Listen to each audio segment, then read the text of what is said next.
মৰমৰ ছাত্ৰ-ছাত্ৰীসকল তোমালোকক মোৰ চেনেললৈ স্বাগতম জনাইছো। আজিৰ এই ভিডিঅ'ত 2022 বৰ্ষৰ প্ৰথম পৰ্যায়ৰ গুণোৎসৱৰ যিখন প্ৰশ্ন কাকত ক্লাছ 5ৰ সেই প্ৰশ্ন কাকতখন আজি এই ভিডিঅ'টোৰ যোগেদি তোমালোকলৈ লৈ আহিছো। তোমালোকে দেখা পাইছা গুণোৎসৱ প্ৰথম পৰ্যায় 2022 প্ৰথম দিন শ্ৰেণী পঞ্চম সেট এ। তোমালোকে জানা যে তিনটা সেট আছে কোৱেশ্যনৰ, সেট এ, সেট বি আৰু সেট সি। যদি প্ৰথম দিন হয় তেতিয়াহ'লে সেট এ হ'ব, দ্বিতীয় দিন হ'লে সেট বি আৰু তৃতীয় দিন হ'লে সেট সি, মাধ্যম অসমীয়া। এতিয়া তোমালোকে ইতিমধ্যে গম পাইছা যে ৰিডিং তোমালোকৰ 3 মাৰ্কছ আছে, লেংগুৱেজ 1 মানে অসমীয়া। সো তোমালোকৰ ৰিডিঙত অসমীয়াৰ যিকোনো তিনিটা দফা তোমালোকক পঢ়িবলৈ দিব বা যিকোনো তিনিটা অংশ 2022 প্ৰথম পৰ্যায়ৰ প্ৰশ্নকাকতখনত কি দিছিলে চোৱাচোন।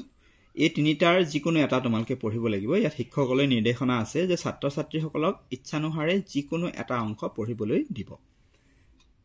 এই তিনিটা অংশৰ পৰা তোমালোকে যিকোনো এটা অংশ পঢ়িব লাগিব। প্ৰথম অংশত আছিল গছ আমাৰ বাবে অতি প্ৰয়োজনীয় প্ৰাকৃতিক সম্পদ। আমাৰ প্ৰয়োজনীয় অম্লজান বায়ুৰ 70% গেছে যোগান ধৰে। সেয়ে যধে মধে গছ কাটি ধ্বংস কৰিব নালাগে। দ্বিতীয় অংশত আছে অসমৰ সোঁমাজেৰে ব্ৰহ্মপুত্ৰ নদ বৈ গৈছে। ইয়াৰ মাজত পৃথিৱীৰ বৃহত্তম নদীদ্বীপ মাজুলী অৱস্থিত। মাজুলীত বহুকেইখন সত্ৰ আছে। তৃতীয় অংশ পৃথিৱী বিখ্যাত এশিঙীয়া গড় কাজিৰঙা ৰাষ্ট্ৰীয় উদ্যানত আছে। কাজিৰঙা অসমত অৱস্থিত। ইয়ালৈ প্ৰতি বছৰে দেশ বিদেশৰ পৰ্যটক আহে। এনেকুৱা তোমালোকৰ তিনিটা অংশ বা দফা থাকিব, তাৰে যিকোনো এটা অংশ তোমালোকে পঢ়িব লাগিব। এইখিনি অসমীয়াৰ আছিল। ইংৰাজীৰ তোমালোকৰ ৰিডিং অসমীয়াৰ দৰে তিনিটা ফ্ৰেম থাকিব। ইংৰাজী কি ফ্ৰেম আহিছিলে আমি চাই যাওঁ বলা। ফ্ৰেম 1ত আহিছিল Nikhil has many activities planned for all the 7 days of the week. Every Monday and Tuesday, Nikhil reads a new book. On Wednesday and Thursday, he goes for swimming. Friday and Saturday is for guitar lessons, and finally Saturday, Sunday is spent with the family. Frame 2. The sun is shining brightly today. It is very hot and everyone is feeling the heat. Children are eating ice cream and popsicles. Frame 3. Rita asked her teacher, "Why are sports and games important for us?"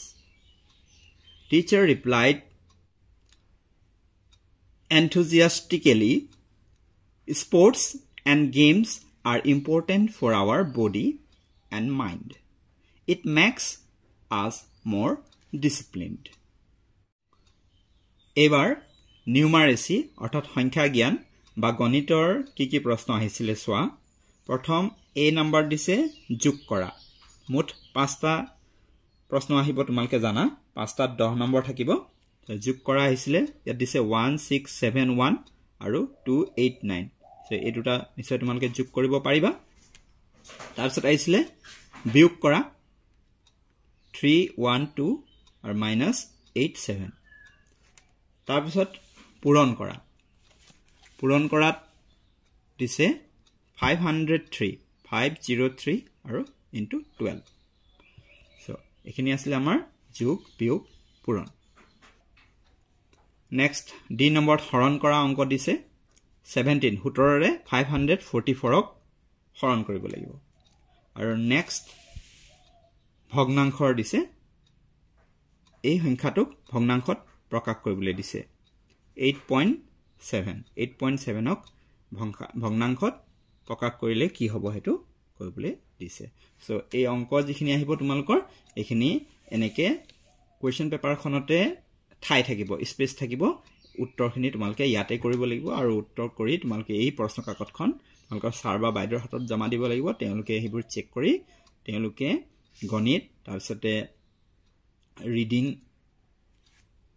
অসমীয়া আৰু ইংৰাজী ৰিডিঙৰ যে marks সেই মাৰ্কসটো তেওঁলোকে OMR sheetত পুৰ কৰিব এবাৰ writing বা লিখন চোৱা অসমীয়া লিখনত কি আহিছিল তুমি ভাল পোৱা ঠাই এখনৰ বিষয়ে তিনি শাৰী বাক্য লিখা নাইবা তোমাৰ ভাল লগা গ্ৰন্থ এখনৰ বিষয়ে তিনি শাৰী বাক্য লিখা নাইবা তুমি থকা অঞ্চলটোৰ বিষয়ে তিনি শাৰী বাক্য লিখা যিকোনো এটা কৰিব লাগিব 3 নম্বৰ তো এখিনি অসমীয়াত আহিছিল ইংৰাজী ৰাইটিংত কি আহিছিল চোৱা write a paragraph of 3 sentences on any one of the following topics given below ইয়াত তিনিটা টপিক দিয়া আছে যিকোনো এটা টপিকৰ ওপৰত তিনিটা সেন্টেন্স বা তিনিটা বাক্যৰ এটা প্যাৰাগ্ৰাফ লিখিব কৈছে নম্বৰ 8 দিছে my school number B train আৰু নম্বৰ C flower garden তো তোমালোকে যোনটো সহজ পোৱা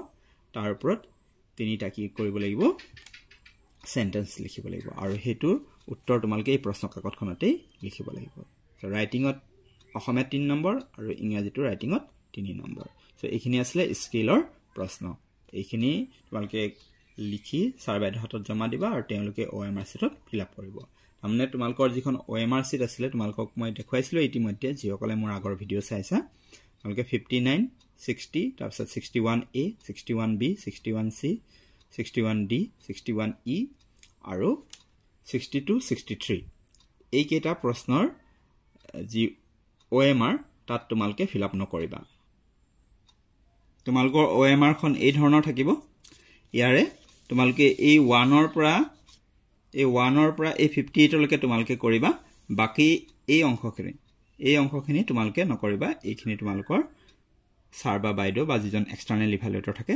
তেখেতে এইখিনি পুৰ কৰিব সো আশা কৰিছো তোমালোকে নিশ্চয় বুজি পাইছা মৰমৰ ছাত্ৰ-ছাত্ৰীসকল আজি ভিডিওটি মানে আছিল ভিডিওটি কেনে পালা ভাল লাগিলে লাইক এটা কৰি দিয়া শেয়াৰ কৰা তোমালোকৰ বন্ধু-বান্ধৱীৰ মাজত যাতে তেওঁলোকেও ভিডিওটো পায় আৰু মোৰ চেনেলটো যদি প্ৰথম আহিছা তেন্তে চেনেলটো সাবস্ক্ৰাইব কৰি ৰাখিবা যাতে আগলৈ এনেকুৱা ধৰণৰ ভিডিওসমূহ পাই থাকা আৰু বাকি ক্লাস 5 ৰ যিখিনি MCQ কোৱেশ্চন সেইখিনি ইয়াৰ নেক্সট ভিডিওত মই তোমালোকৰ বাবে লৈ আহিম আৰু তাৰ লিংক তোমালোকে ভিডিওটিৰ ডেসক্ৰিপচন বক্সত পাই যাবা আৰু যদি তোমালোকে লিংক নোপোৱা তেন্তে মোক 7086618134 এই নম্বৰটিত WhatsApp কৰি জনাবা তোমালোকক মই লিংক দি দিম ভিডিওটো চোৱাৰ বাবে ধন্যবাদ